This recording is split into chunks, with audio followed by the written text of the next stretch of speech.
Dans cette vidéo, on va essayer de corriger l'exercice numéro 8 de la série numéro 1 concernant les espaces vectoriels de fonctions de base.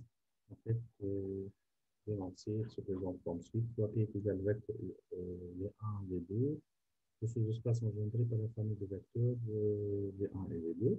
On vous donne les coordonnées de V1 et V2 dans l'orthographe. On vous demande est-ce que A égal à 3, 5 ou 8, est-ce qu'il appartient à P et en justifiant notre réponse. En fait, s'il appartient, c'est que je peux exprimer le A sous forme d'une combinaison linéaire en fonction de V1 et V2. Et de fait, on va essayer de voir s'il existe une telle s'il existe en fait une telle combinaison linéaire. Et voilà. Donc ici, donc je vais essayer de noter en fait les vecteurs de V1 et V2. Et je vais noter en fait le P, le sous-espace engendré comme suit. Donc ici, je vais noter un sous-espace engendré. Voilà. Et donc, en fait, je vais noter le P est égal le vecteur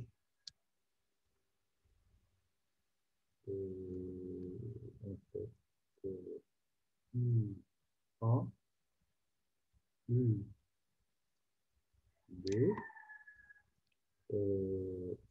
qui représente le sous-espace engendré par la famille de vecteurs U1, plutôt V1 et V2. Ici, je vais noter V1 et V1 et V2. Le sous-espace engendré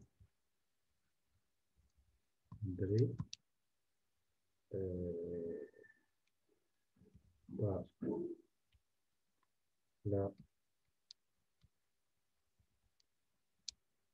la famille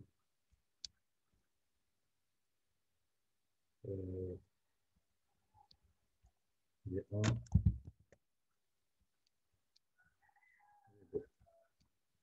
Avec V1 est égal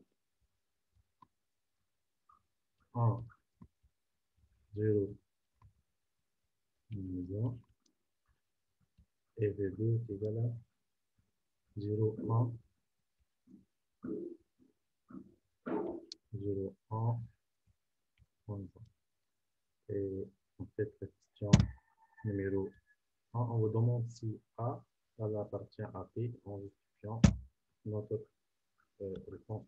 En fait, ici, il faut dire que A est égal à 3, 5, moins 8 appartient à P. Si, seulement si, seulement si, il existe en fait alpha 1, alpha 2 appartenant en fait à R, tel que, en fait, je peux écrire le A égal à quoi en fait? Égal à alpha 1 V1 plus alpha 2 V2, et on va essayer de voir s'il existe alpha 1 et alpha 2 qui correspondent à cette propriété. Donc ici, je vais trouver 3, 5, moins 8, et je vais essayer de décrire le alpha 1. Soit V1 égal à 1, 0, 120, plus alpha 2, soit 0, 1, 120. On va essayer de développer cette expression sous forme d'un système. Ici, donc, ça va nous donner alpha 1 plus 0, alpha 2. Donc, alpha 1 est égal à 3. Ensuite, si je développe ici 0 alpha 2, ici, ça va me donner alpha 2 est égal à 100. Donc, la troisième équation, c'est que ça va me donner que alpha 1 fois moins 1, donc moins alpha 1 moins alpha 2, moins alpha 1 moins alpha 2 est égal à moins 8. Donc ici, si je remplace en fait que alpha 1 par 3 plus moins 3, alpha 2 par 5 plus moins 5, donc la troisième équation, elle est vérifiée. Et de fait, je peux, en fait, ici, je peux écrire que le A est égal à 3 V1 plus 5 V2. Donc, il s'exprime en fonction d'une combinaison linéaire en fonction de V1 et V2, étant donné que le P, c'est l'ensemble des combinaisons linéaires en fonction de V1 et V2. Je conclue directement que le A appartient à A, puisque je peux l'exprimer en fonction des éléments de vecteurs correspondant aux substances associées. Voilà. Et de telle sorte, donc, je peux trouver que A, il appartient à A. Et ensuite, la question suivante, c'est que nous demande de déterminer avec justification la dimension de P. La dimension de P désigne la dimension de P. Donc ici, la deuxième question est qu'on cherche la dimension de P.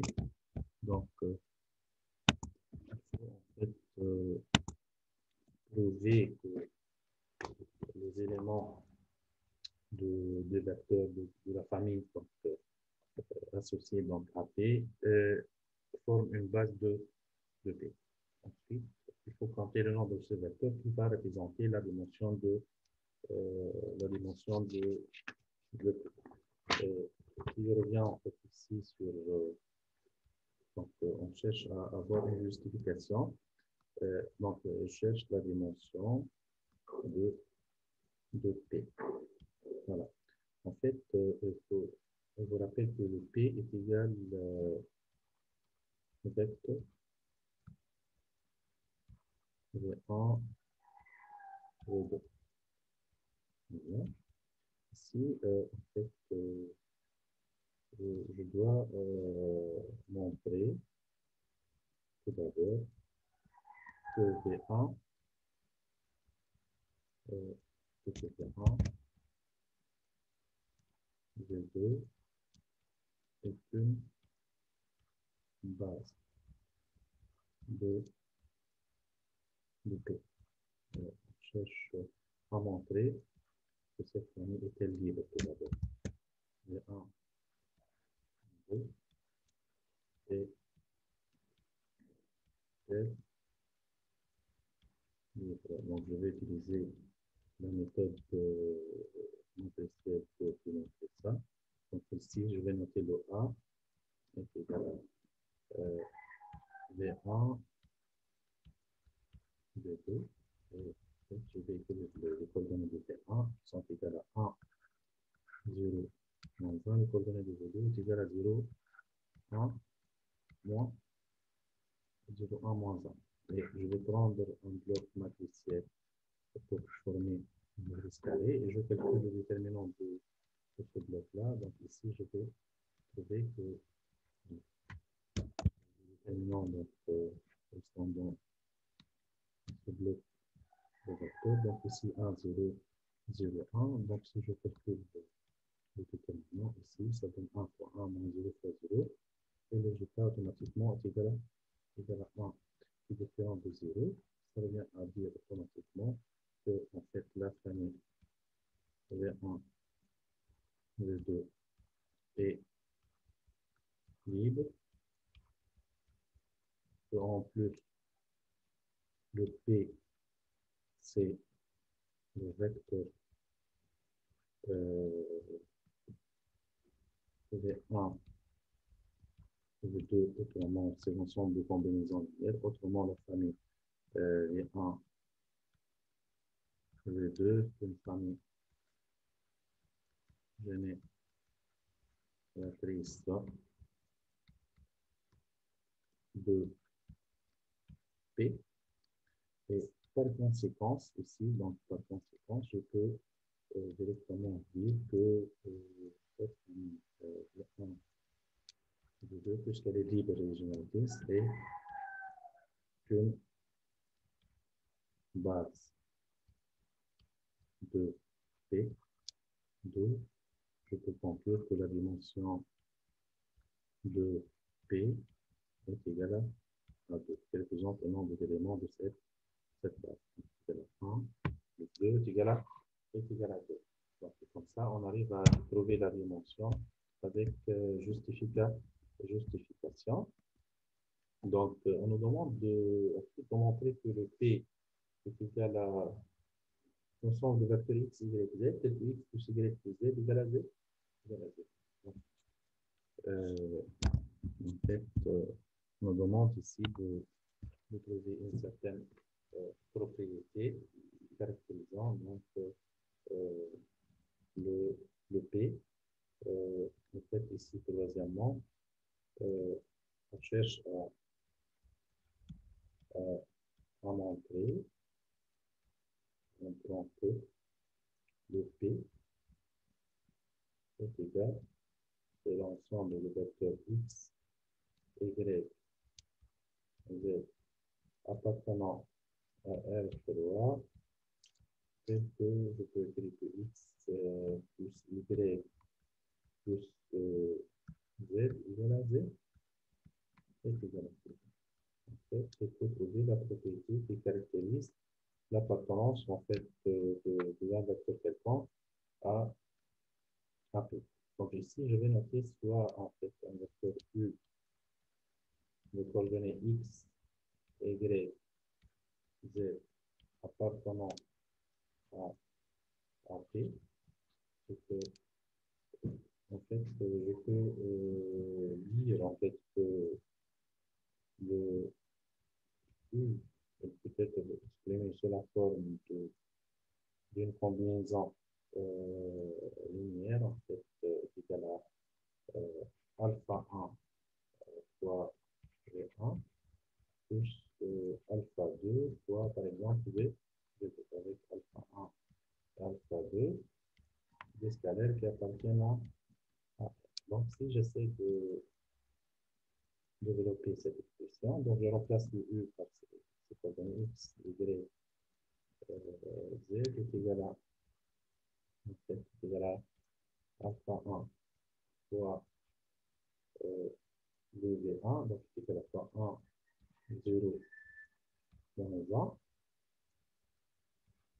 1, et plus alpha 2 fois 0, 1, moins 1. Et si j'essaie de trouver le système correspondant, ça va me donner que, en fait, alpha 1, en fait, ça va me donner que x est égal à alpha 1 plus 0, alpha 2. Le y est égal à 0, alpha 1 plus alpha 2. Et le z est égal à moins alpha 1 moins alpha 2. Donc ici, je vais mettre grand 1, grand 2 et grand 3. En fait, si je faisais la somme, en fait, que grand 1 plus grand 2 plus grand 3, qu'est-ce que ça va me donner en fait ici? Ça va me donner que x plus y plus z est égal à alpha 1 plus alpha 2 moins alpha 1 moins alpha 2. Et par conséquence, donc ici je peux simplifier en fait. Alpha 1 moins alpha 1, alpha 2 moins alpha 2, ça se simplifie. Par ces conséquences, je vais trouver Et donc, je vais trouver que x plus y plus z égale à z égale à z. Donc, ça me permet d'avoir une certaine caractéristique de P. Et par conséquent, donc, je peux conclure que P, et si je vérifie cette propriété, autrement, je peux appartenir à ces espaces engendrés, P de ces espaces engendrés par V1 et V2. Et si j'essaie de faire la propriété qui résume l'appartenance à P, donc le P, ça va représenter un sous-ensemble formé par le vecteur X, Y, Z appartenant en fait à R sur droite, c'est que je dois vérifier cette propriété X plus Y plus Z est égal à Z à 0. Comme ça, donc, j'arrive à montrer que P est égal à ce ensemble de tel que X plus Y plus Z est égal à 0. Maintenant, donc, je vais prendre l'ensemble suivant. Tel que le formé par x, y, z à tel que y moins 2 plus x égale à 0, z égale à 0. En fait, on vous demande de trouver un système générateur de D. Donc ici, je vais prendre la propriété de D et je vais essayer de trouver un système générateur de D. Tout d'abord, je vais noter le D comme suite. Voilà, donc ici, pour cette question, donc je vais noter voilà, la quatrième question. Ici, le D est égal, c'est l'ensemble de vecteur x, y, z appartenant à R3 tel que y moins 2x égale à 0 et en fait z égale à 0 égale à 0. Alors, on vous demande de petit a, donc on vous demande de chercher, hein, donc ici, un système générateur de T. En fait, si je prenais un vecteur, en fait, soit un vecteur U de coordonnées x, y, z, il appartient à D, en fait, ce que pour qu'il appartient à D, c'est seulement si il doit vérifier la propriété de D. C'est que je dois trouver que, par exemple, y moins 2x égale à 0 et z égale à z, z égale à 0. Ici, en fait, je transforme ici, donc je vais trouver que y égale à 2x et le z égale à z égale à 0. Et en fait, si je remplace le u x, y, z, en fait, ici, je peux remplacer le x, ici 2x, ici z, 0 est égal à x facteur de 1, 2, 0. Si je note ce vecteur comme un vecteur, donc je vais noter ce vecteur comme un vecteur UA. Voilà. Donc ici, je vais écrire le x fois U. Si je résume en fait le résultat trouvé, et en fait ici, je vais dire que pour tout vecteur U, il appartient à D. Donc je peux écrire le U, tel que U en fait de coordonnées x, y, z, bien sûr.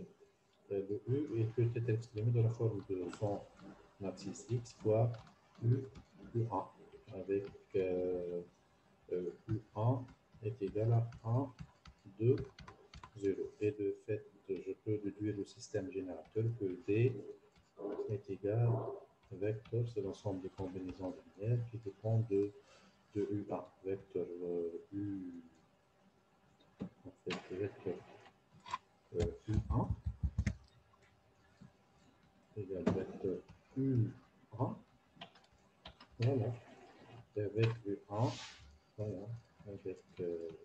U1 est égal à 1, 2, 0. Et comme ça, on arrive à déduire un système générateur de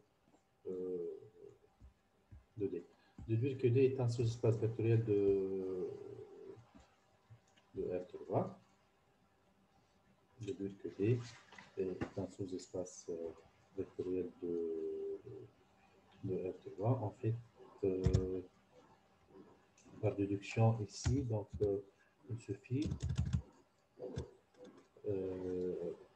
puisque le D il est composé par, en fait,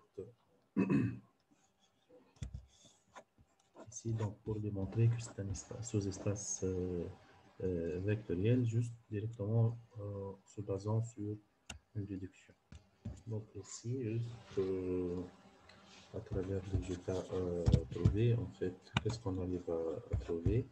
Que, en fait, que le D est le vecteur de 1, donc pour déduire que D est un sous-espace vectoriel, en fait, on a trouvé comme en fait D est égal